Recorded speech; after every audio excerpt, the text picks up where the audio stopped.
중고등부에서 성경 낭독해 주시겠습니다. 하나님의 말씀 누가복음 2장 52절 말씀. 예수는 지혜와 키가 자라가며 하나님과 사람에게 더욱 사랑스러워 가시더라.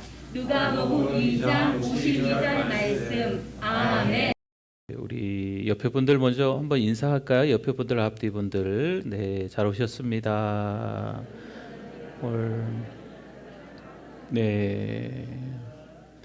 오늘 다니엘 세일의 기도회가 시작되고 이제 3주가 다 끝나는 날입니다. 오늘 금요 성령 집회이기도 하고 성탄 2부이기도 한데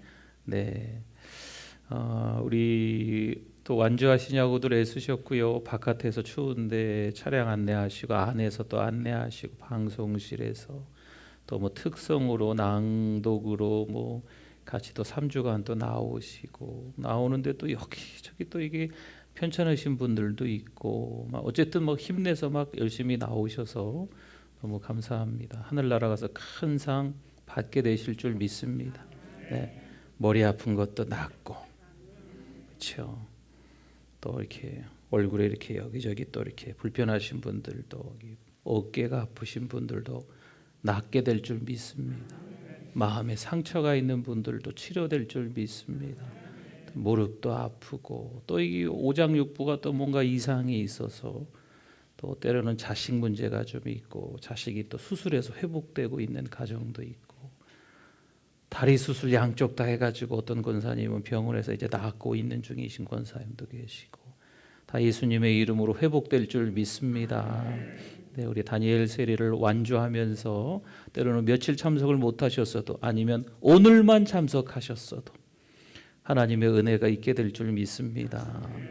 네, 우리 서로 우리 격려의 박수를 한번 하겠습니다. 네, 뭐 오신 걸로 감사하지요. 기도하고 갈까요?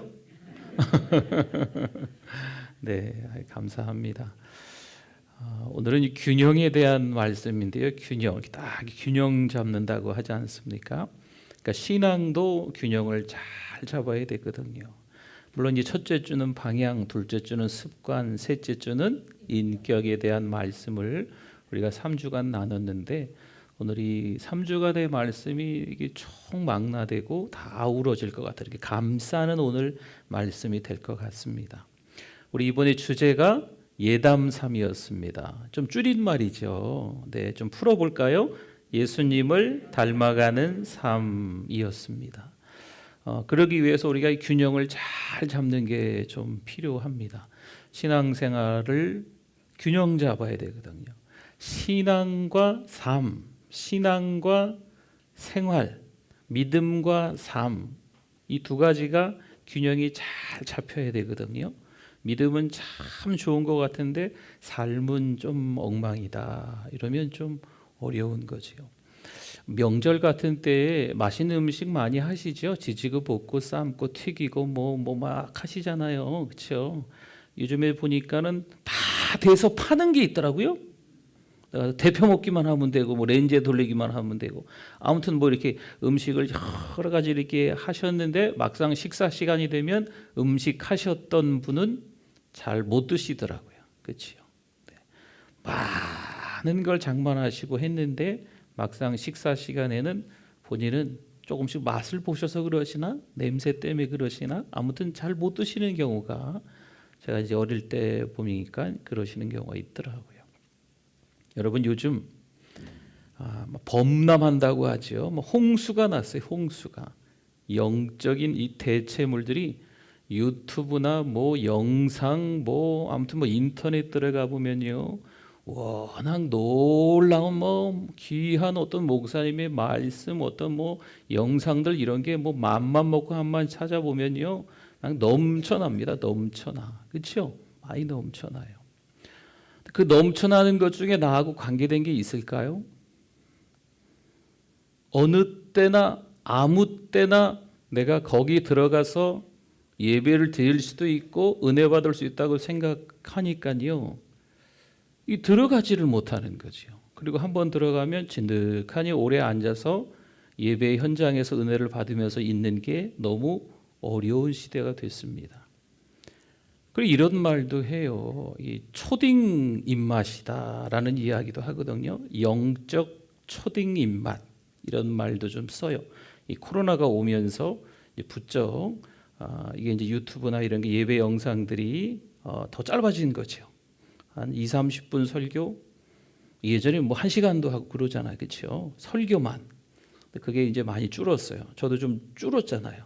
제가 이제 건강이 좀 좋아지면 좀 더 길어질 겁니다. 네. 아무튼 뭐 한 20분 조금 이렇게 넘잖아요. 이것도 긴 거죠. 그래서 3분 요약된 말씀 이런 영상들이 저한테도 날라오는 것도 있고요. 구독을 눌러놔서 그런지 그런 것도 오는 것도 있고 여러분들도 아마 뭐 그런 영상들을 쉽게 아마 볼 수 있을 거예요. 이게 인스턴트 식품에 익숙한 초딩 입맛 된 것처럼 마치 우리도 이 영상들에 대해서 긴 거는 볼 시간적 여유가 없는 거죠. 그래서 짧은 것만 요약이 잘 된 것만 또 유명하신 목사님 설교만 네. 저한테도 보내시는 분들이 있어요. 네, 우리 성도님들 가운데도 이 목사님 옛날에 살아계실 때 영상인데 그럼 저한테 막 이렇게 보내시더라고요. 네. 그래서 이제 그런 영상들을 집중해서 이렇게 보시는 분들이 또 우리 교회 예배 현장이 아니고 다른 교회 예배 현장에 들어가서 예배를 드리시는 분들도 우리 교회 성도인데도 그런 분들도 좀 다양하게 좀 생겨버린 것 같아요. 근데요, 정작 중요한 건요, 뭐냐면요, 뭔가 하나님에 관계된 많은 것들을 하고 있는 것 같고 하나님과 관계된 많은 일들을 하는 것 같은데 하나님에게는 관심이 없다는 거. 정말 교회를 다니는 것 같고 뭐 신앙과 관계된 뭔가를 잘하는 것 같은데 이 균형 잡힌 삶이 아닌 거죠. 뭔가 열심히 하는 것 같은데도 하나님에게는 관심이 없는 거예요. 굶주림, 간절함, 목마름 이런 것들이 많이 사라져가고 있습니다. 여러분 뜨거운 1세대가 있잖아요. 믿음 생활을 너무 열정적으로 한 믿음의 1세대.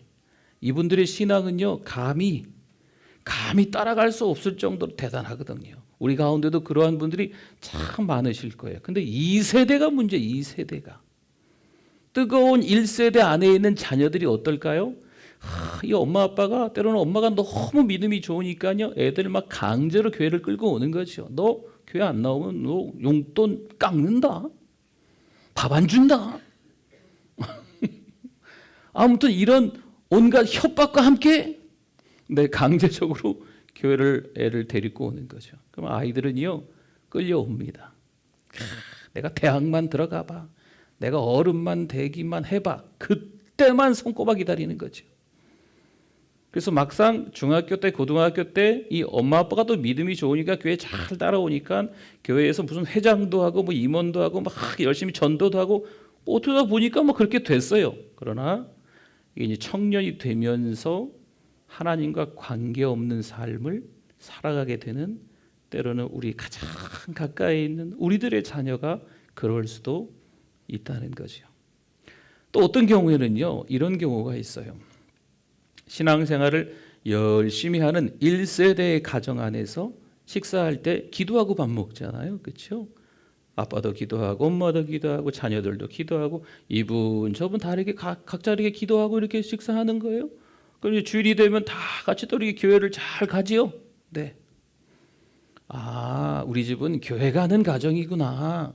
이게 문화가 됐어요. 문화. 좋은 표현인지 한번 더 들어보세요. 이 문화가 된 거죠. 교회를 가기는 가는데 엄마 아빠하고 함께 신앙생활을 하는 것처럼 보이긴 보이는데 하나님에 대한 간절함이 자녀들이 없는 거죠. 그러면 막상 한번 흔들리기 시작하면 이 자녀들은 교회 나오지 않습니다. 열심히 신앙생활하면서 기독교 문화라는 테두리 안에서 우리의 자녀들이 사는 것처럼 보이지만 그들 개개인에게 간절함과 목마름이 없으면 이건 부모의 신앙에 의해서 그저 교회에 끌려오는 거기 때문에 그렇게 오래 가지를 못합니다. 그래서 우리가 기도해야 돼요. 우리가 하나님 앞에서 마치 그 영적 초딩 입맛에 따라서 우리 어른들이 뭐 필요에 의해서 뭐 이렇게 골라서 교회를 이렇게 가고 옮기고 뭐 설교를 뭐 듣고 이런 것들을 좀 조심하셔야 됩니다. 그리고 아이들에게 정말 하나님을 사랑하는 그런 열정적인 것들을 좀 주는 게 좀 필요해요. 네. 그리고 기도를 좀 많이 해주십시오. 부모님이니까 머리에 손 얹고도 기도해 주시고, 손잡고도 기도도 해주시고, 끌어안고 기도도 해주시고, 아이들이 정말 자신의 신앙으로 삶을 살아갈 수 있도록, 이 신앙과 삶이 균형을 이루지 못하면 분명히 큰 코 닥치거든요. 아니, 어릴 때는 그렇게 엄마 아빠 따라서 신앙생활 잘했는데 지금은 교회 안 다니거든요. 엄마 아빠랑 같은 교회 다니기 싫어. 이것부터 시작해서 신앙생활을 하지 않아요. 40살, 50살이 된 자녀들도 있으실 거 아니에요. 예전엔 그렇게 신앙생활 잘했는데 지금은 코로나로 직장생활 바빠서 교회를 나갈 수가 없는 거죠. 왜 그렇게 됐을까요? 너무 안타깝죠. 균형 잡힌 신앙생활이 중요한데 이게 잘 안 된 거예요. 뭔가 강제로 교회는 끌고 나왔는데 부모 세대인 우리의 삶이 가정에서 아이들에게 믿음의 본을 보이는 게 너무 좀 약했던 거죠. 네. 이런 경우도 있어요. 너무 착한 거예요. 신앙생활을 하는 귀한 가정인데 너무 윤리적인 거죠. 누가 봐도 착해요. 누가 봐도 참 성실하게 살아가는 거죠. 다른 사람 누구 보니까 야, 예수님이 저 사람 때문에 십자가에 못 박혀 죽으셨구나. 어떻게 저렇게 엉터리로 살아갈 수 있을까? 자기는 그렇게 살지 않거든요. 아주 의롭게 착하게 신앙으로 살려고 막 열심히 살기 때문에 상대방 저 사람 때문에 예수님이 십자가에 못 박혀 아유, 예수님 저 사람 때문에 또 오늘 십자가에 못 박히셨겠네. 자기는 자기하고는 상관이 없어요. 예수님하고 자기는 자기도 모르는 사이에 거리가 많이 멀어진 거죠. 난 착하게 살아가니까, 난 의롭게 살아가니까 이상하죠. 잘 균형이 안 잡히죠. 정말 믿음으로 살아갈 때 우리가 의롭고 착하게 살아가는 건데 그걸로 인해서 우리가 점점 더 대부분의 많은 사람들이 하나님과 예수 그리스도의 십자가와 멀어져 간다는 거죠. 반대를 한번 볼까요? 비윤리적인 삶을 살아가는 거예요. 뭐 세상 사람하고 비슷비슷하게 살아가는 것 같네. 거짓말도 좀 하고 욕도 좀 하고 죄를 막 지으며 살아가는 것 같은 거죠. 근데 이 윤리적인 착하고 의롭게 살아가는 사람하고 차이점이 있다면 하나님께 마음이 열려 있는 거죠. 자기가 죄 지은 것들을 떠올리면서 하나님과 관계하려고 애를 쓰는 게 있다면 이 사람은 변화됩니다. 참 놀랍죠.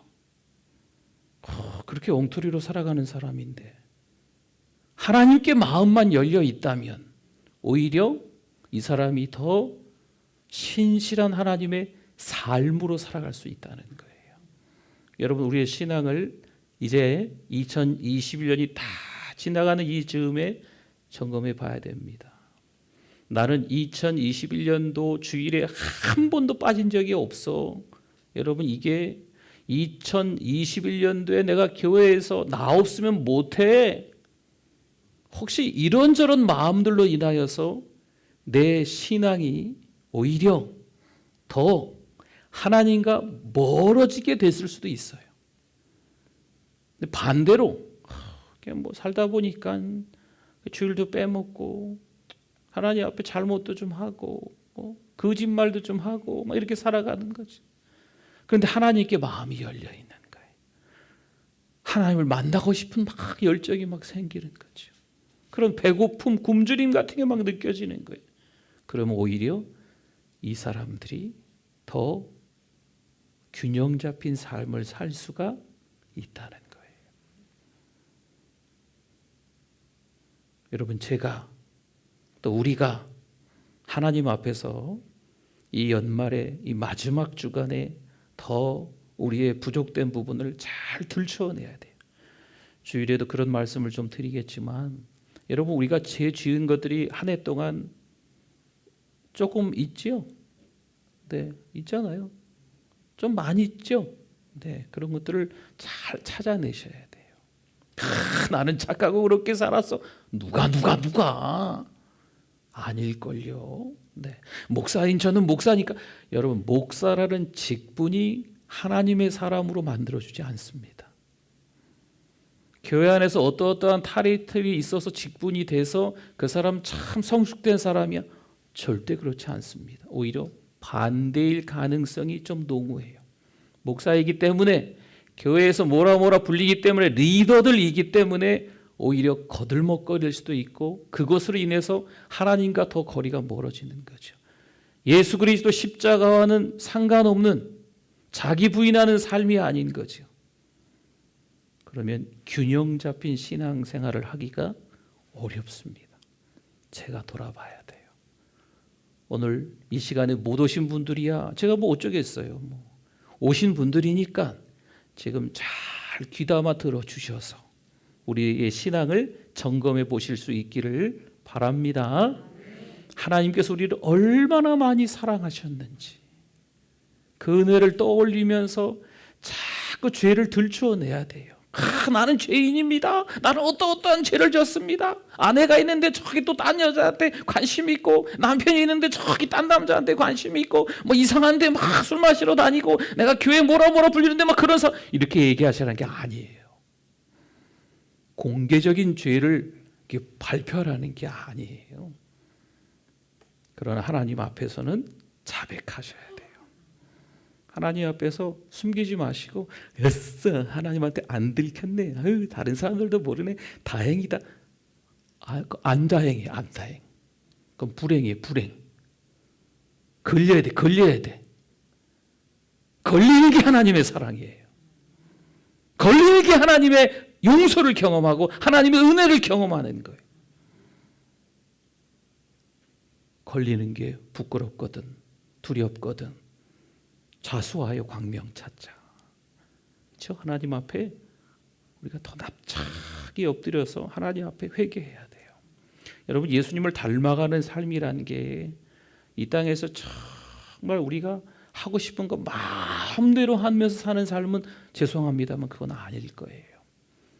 예수님이 30년의 공생의 전생활에 있으셨잖아요. 그 기록들이 사실 성경에 별로 나와 있지도 않지요. 어릴 때 기록, 오늘 본문에 12살 때 기록, 이게 사실 다른 데서는 별로 이렇게 나와 있지는 않거든요. 그러나 예수님의 삶이 이 공생애가 시작되면서 그 짧은 3년 동안에 집중적으로 온갖 이 세상에서 저런 꼴을 당할 수 있을까 싶을 정도의 참 불쌍하고 참 안타까운 사람의 모습을 예수님이 이 3년 동안에 다 짊어지시는 거죠. 좀 더 정확히 얘기하면요, 이 3년도 아니에요. 몇 주간에 그냥 온갖 고초를 다 겪으시면서 결국에는 십자가형 틀에 매달려서 아주 추하게 그냥 벌거벗은 채로 십자가에 못 박혀서 그렇게 돌아가시는 거거든. 예수님을 닮아가는 삶은 이겁니다. 오늘 이 밤에 우리에게 주시는 하나님의 은혜가 있을 줄 믿습니다. 우리 몇 구절을 한번 좀 볼까요? 먼저, 예수님은 우리를 죄에서 구원하기 위해 대속의 제물이 되셨지만 그분의 삶은 하나님 자녀의 삶, 믿음으로 사는 삶의 모범이었는 줄 믿습니다. 43절을 한번 볼까요? 43절에 보니까요, 그날들을 마치고 돌아갈 때에, 그러니까 예루살렘에 예수님의 가족들이, 친족들이 올라왔지 않습니까? 어떤 절기가 되면 올라오는데 이때는 유월절이었던 것 같아요. 근데 이제 가족들이 다 끝났으니까 집에 가야 되잖아요. 아이 예수는 예루살렘에 어떻게 하셨다고요? 머무셨어요. 가지 않고 머무셨더라. 그 부모는 이를 알지 못하고 이렇게 말씀이 나오죠. 예수님께서 그냥 가셔야 되는데 가실 수가 없었던 거죠. 왜요? 예수님은 그 아버지 하나님에 대한 갈급함이 있는 거예요. 예루살렘 성전에 올라왔는데 빨리 내려가고 싶지 않은 거죠. 46절 보세요. 46절 사흘 후에 아니 예수님이 머물고 지금 예수님의 가족은요 먼저 갔는데 하루가 지나고 나서 12살 예수가 없네? 이걸 알아가지고 찾고 돌아왔는데 보니까 사흘이 지나고 만난 거예요. 그러니까 사흘 동안 뭘 했을까요? 성전에서 만났는데 그가 선생들 중에 앉으사, 여기서 선생들은요 랍비, 율법학자 이런 사람들이에요. 그들에게 듣기도 하시며 묻기도 하시니. 아멘. 대화를 하는 거죠. 대화.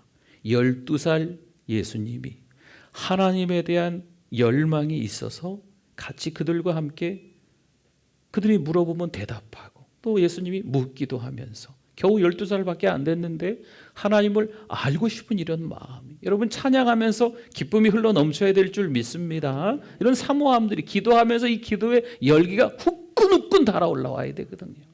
여러분 이게 은혜거든요. 이게 이런 열정이 우리 가운데 있어야 될 줄 믿습니다. 예수님은 비록 12살이었지만 그런 은혜가 있었어요. 저는 별 생각을 다 했어요. 그러면 3일 동안 예수님은 뭘 드셨을까?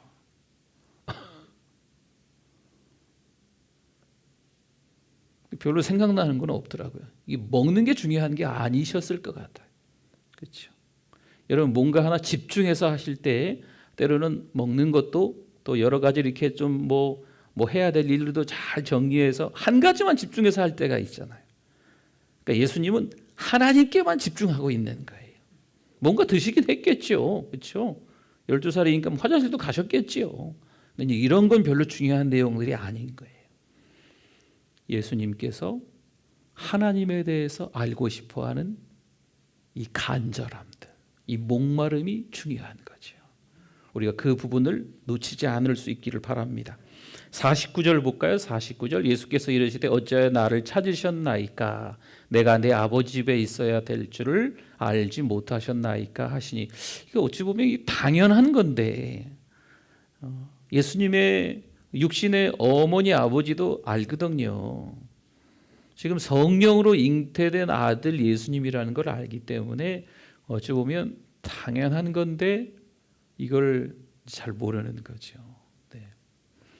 여러분 신앙생활하면서 신앙과 삶이 균형을 이루어야 된다라는 것을 우리가 당연히 알고 있는 것 같은데 그렇지 않을 때가 좀 있어요. 믿음은 막 앞서가고 있는 것 같은데 누가 봐도 다 일어나고 박수도 될 정도로 너무 믿음 좋은 분들이 있거든요. 그럼 삶은 너무 뒤처져 있는 거죠. 그러니까 뭔가 신앙에 대해서 막 듣고 뭐 보고 뭐 경험하고 이런 것들은 상당히 많이 이렇게 쌓아놓고 있는 것 같은데 마치 바리새인처럼. 근데 삶은 그렇지 않은 거죠. 오죽하면 예수님께서 욕에 욕을 막 하시잖아요. 바리새인들 보고. 성경을 그렇게 똑똑 박사처럼 알고 있는 그들임에도 불구하고 많은 지식이 있을 것 같은 그들에게 불구하고 그들의 삶은 그렇지 못한 거죠. 균형이 안 맞는 거예요. 그러니까 신앙과 삶의 균형 잡힌 삶. 어린 예수님이지만 그 부분을 우리가 엿볼 수가 있다는 겁니다. 51절 볼까요? 51절 예수께서 함께 내려가사 나사렛에 이르러 순종하여 받드시더라. 그 어머니는 이 모든 일을 마음에 두니라. 예수님의 어릴 때의 삶, 청소년기, 청년기를 지나면서 우리 여기 지금 있는 우리 청소년들, 청년들처럼 아마 그러한 삶을 사셨을 것 같아요. 그러나 예수님은 순종하는 삶으로 부모님께, 특별히 이제 아버지는 먼저 좀 일찍 세상을 떠난 것 같고 가장으로서 또 큰형으로서 아들로서 어머니를 잘 섬기면서 살았던 것 같습니다. 디모데후서 3장 17절에 보니까요. 이는 하나님의 사람으로 온전하게 하며 모든 선한 일을 행할 능력을 갖추게 하려 함이라. 아멘. 이게 이제 어떤 말씀과 연결되는 거냐면요. 디모데후서 3장 16절을 암송하고 계시죠. 모든 성경은 하나님의 감동으로 된 것으로 교훈과 책망과 바르게 함과 의로 교육하기에 유익하니 이는 하나님의 사람으로 온전케 하며 이렇게 17절로 연결되는 거거든요. 여러분 하나님의 말씀을 들었으면 그 말씀을 들은 것만으로 끝나는 것이 아니고 이 말씀을 실천해야 되는 거예요. 실전에서 써먹어야 되거든요. 자주 말씀드리지만 우리는요 마라톤이에요. 신앙의 경주는 끝까지 전쟁인 거예요. 끝까지 전쟁이에요. 이 사단의 진영이 어디다가 또아리를 틀어놨는지를 몰라요. 꿈틀꿈틀거리며 금방이라도 우리를 해칠 기세로 달려들 거거든요. 그렇기 때문에 이 영적 싸움에서 우리는 이겨야 되잖아요. 네. 그러니 제일 중요한 게 하나님의 말씀이죠. 디모데후서 3장 16절 말씀. 하나님의 감동으로 된 그 말씀을 자꾸 읽고 듣고 쓰고 암송하고 묵상하고 또 하나님의 말씀을 듣는 거죠. 이 현장에서 그 말씀을 깨달아야 돼. 그리고 삶에서 실전에서 그 말씀을 그대로 드러나야 되는 거죠. 말씀은 듣기는 들었는데 외우긴 외웠는데 삶은 전혀 말씀하고 상관없이 살면 이 균형이 안 맞는 겁니다. 야고보서 1장 3절에서 6절을 같이 한번 읽어보겠습니다. 이는 너희 믿음의 시련이 인내를 만들어내는 줄 너희가 알미라. 인내를 온전히 이루라. 이는 너희로 온전하고 구비하여 조금도 부족함이 없게 하려 함이라. 너희 중에 누구든지 지혜가 부족하거든 모든 사람에게 후히 주시고 꾸짖지 아니하시는 하나님께 구하라. 그리하면 주시리라. 오직 믿음으로 구하고 조금도 의심하지 말라. 의심하는 자는 마치 바람에 밀려 요동하는 바다 물결 같으니. 아멘. 여러분 신앙생활을 하시면서 자꾸 흔들리지 마세요. 만만치 않겠지만 여호수아에게 하신 말씀처럼 우리를 당할 자가 있다고요? 없다고요? 없어요. 왜 그럴까요? 하나님은 우리를 사랑하시되 이미 대가를 지불하셨어요. 누가 죽으셨어요? 독생자. 하나밖에 없는 아들 예수 그리스도가 십자가에 못 박혀 죽으셨잖아요. 우리를 향한 그 사랑이 얼마나 큰지 이미 우리가 다 알고 있잖아요. 만만치 않은 삶의 연장에서 두려워하지 마시고 저와 여러분이 힘내실 수 있기를 축원합니다. 우리 본문이 52절이었죠. 52절 한번 끝으로 한번 읽어보겠습니다. 52절 예수는 지혜와 키가 자라가며 하나님과 사람에게 더욱 사랑스러워 가시더라. 아멘. 예수님이 지혜가 자라고요. 키가 자라요. 그렇죠? 하나님께도 사랑받고요. 사람에게도 사랑받는 거죠. 물론 지혜가 키가 이런저런 설명도 있을 수 있겠지만 어쨌든 예수님은 균형 잡힌 삶으로 사셨다는 거. 네. 이게 중요해요, 여러분. 균형을 잡는 게. 우리 사람이 이렇게 걸어 다니잖아요. 네. 제가 예전에 다리 수술을 한 적이 있었습니다. 그래서 한쪽 다리를 하고 또 다른 쪽 다리를 또 하고 6개월 텀인가 아무튼 이렇게 하고 그런 적이 있었거든요. 목발을 짚고 다니니까요, 이 걷는 게 얼마나 불편하던지. 물론 처음에는 휠체어를 끌고 다녔죠. 그때도 부목사였는데, 네. 휠체어 끌고 교회 갔어요. 그분 내 성도님들 뒤에 와서 이렇게 밀어주고 이렇게 잡아주고 예배같이 드리고. 네. 이제 좀 나아져가서 목발 짚고 다니고 쩔뚝쩔뚝하면서 자빠지기도 하고. 네. 목발을 이렇게 미끄러운데 잘못하면 또 넘어지고 그러잖아요. 네. 우리가 두 발로 이 균형을 잡고 걸어간다는 게 대단한 거거든요. 여러분 우리의 신앙 그리고 삶도 균형이 잡혀야 돼요. 안 그러면 끼우뚱해요. 뭔가 열심히 살아가고 같은 것 같은데 자꾸 제자리에 맴도는 거죠. 네. 마치 배 노를 저을 때 한쪽만 이렇게 열심히 지으면 빙빙 돌잖아요. 그러니까 우리가 걸어가는 삶도 신앙의 경주도 자꾸 한쪽만 신앙만 삶은 엉터리고 그러면 뭐 전진이 안 되는 거예요. 삶은 누구보다도 착하게 살고 막 윤리적으로 잘 사는데 하나님과 관계가 없는 거죠. 그러면 또 빙빙빙 도는 거예요. 네.